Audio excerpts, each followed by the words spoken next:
सुप्रभात बच्चों, मैं स्मिता मैडम। आज हम लोग कक्षा छठी की पाठ 5 हमने डरना कभी न जाना के मुख से प्रश्नोत्तर करेंगे। तो चलते हैं पहले प्रश्न की ओर। पहला प्रश्न है, हमने डरना कभी न जाना, यहाँ हमने शब्द किसके लिए प्रयुक्त हुआ है? इसका ये उत्तर होगा बच्चों, हमने डरना कभी न जाना। यहाँ हमने शब्द धैर्यवान वीर पुरुष अर्थात यानी वीर सैनिकों के लिए प्रयुक्त हुआ है। फिर से मैं दोहराऊंगी, फिर से सुन लीजिए आप लोग। हमने डरना कभी न जाना, यहाँ हमने शब्द धैर्यवान वीर पुरुष के लिए प्रयुक्त हुआ है। प्रश्न नंबर 2 में आते हैं। प्रश्न नंबर 2 है, सूरज और चांद वीरों की सहायता किस प्रकार करते हैं? तो बच्चों इसका ये उत्तर होगा, सूरज अपने प्रकाश से उनके जीवन को प्रकाशित करते हैं और चांद अपनी शीतल चांदनी के द्वारा धैर्य प्रदान करता है। फिर से मैं कह रही हूँ, सुन लीजिए आप लोग। सूरज अपने प्रकाश से उनके जीवन को प्रकाशित करते हैं और चांद अपनी शीतल चांदनी के द्वारा धैर्य प्रदान करता है।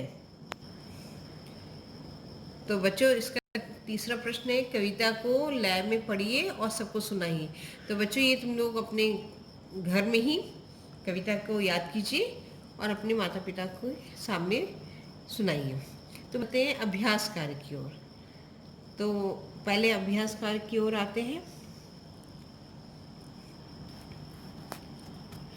पहला अभ्यास कार्य है, भाषा से चलते हैं। बात वर्ण की।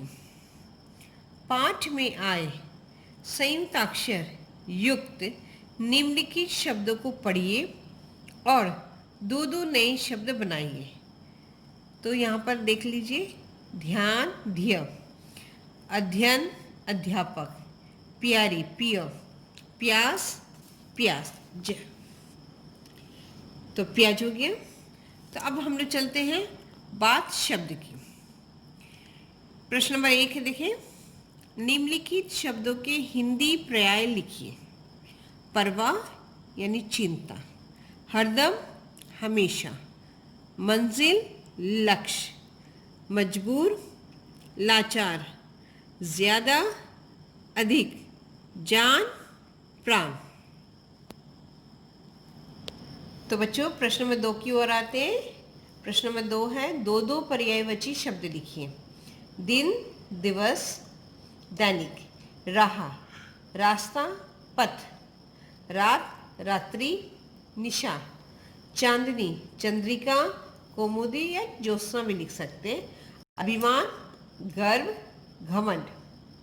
अब प्रश्न नंबर 3 की ओर आते हैं।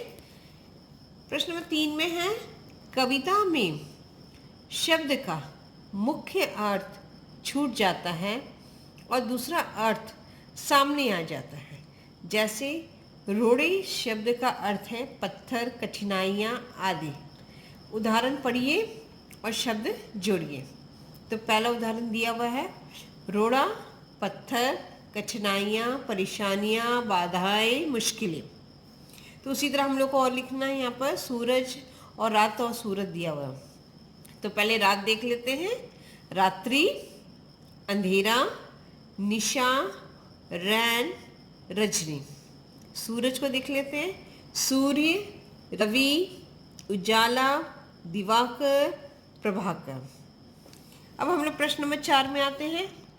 प्रश्न नंबर 4 में है, कविता में अनेक तत्सम तद्भव शब्दों का प्रयोग हुआ है। निम्नलिखित तद्भव शब्दों के तत्सम रूप लिखिए। तो बच्चों यहाँ पर हमें तद्भव लिखना है, तद्भव शब्द लिखना है, ठीक है। कांटे कंटक, सिर शीश, ऊंचा उच्च, सूरज सूर्य, पैर चरण। फिर आते हैं प्रश्न नंबर 5 की ओर। प्रश्न नंबर 5 है, अभिमान शब्द में से उपसर्ग और मूल शब्द अलग कीजिए और इसी उपसर्ग शब्द से 3 और शब्द बनाइए। तो अभिमान का उपसर्ग है अभि और मान है मूल शब्द। तो उसके 3 और शब्द मैं लिखवा देती हूँ। अभिज्ञान, अभिशाप, अभिनय। फिर से सुन लीजिए आप लोग। अभिज्ञान, अभिशाप, अभिनय। तो बच्चों, बात वर्ण की हो गई है, बात शब्द की हो गई है, अब बात वाक्य की ओर आते हैं। उसका प्रश्न देख लेते हैं। निम्नलिखित वाक्यों को गद्य रूप में लिखिए। बच्चों, ये तो तुम्हारी कविता के रूप में है और यहाँ कुछ पंक्तियाँ दी गई हैं। इन पंक्तियों को तुम्हें गद्य के रूप में लिखना है। उदाहरण के तौर पर दिया गया है, बड़े बड़े रोड़ों को भी करते न कभी परवाह, कभी भी बड़े बड़े रोड़ों की परवाह नहीं करते। तो बच्चों, इसी तरह पंक्तियों के लिखने हमें वाक्य गद्य रूप में। लंबी राह नहीं कर सकती हमें कभी मजबूर। तो इसका ये उत्तर लिख सकती हो तुम लोग, हमें कभी भी लंबी राह मजबूर नहीं कर सकती। ख है, हमें प्रेरणा हरदम देता है मंजिल का ज्ञान। मंजिल हमें हरदम प्रेरणा का ज्ञान देता है। ग है, जहाँ पहुँच जाएंगे हम यूं चलते चलते आन से। तो इसका तुम लोग इस तरह लिख सकते हो गद्य के रूप में, हम आन शान से अपनी मंजिल तक पहुँच जाएंगे। घ देख लेते हैं। हमने डरना कभी न जाना आंधी से तूफान से। तो इसको इस तरह लिख सकते हैं, हमने कभी भी रुकावटों एवं कठिनाइयों से डरना नहीं सीखा। या कभी कभी तुम लोग अगर नहीं लिख सकते तो मुसीबतों से भी लिख सकते हो। तो हमने कभी भी रुकावटों एवं कठिनाइयों से डरना नहीं सीखा। तो बच्चों, आज मैं तुम लोग को मुख से प्रश्नोत्तर लिखवा चुकी हूँ। अभ्यासकार भाषा से सारे बात वर्ण की, बात शब्द की, बात वाक्य की, सारे अभ्यासकार मैं लिखवा चुकी हूँ।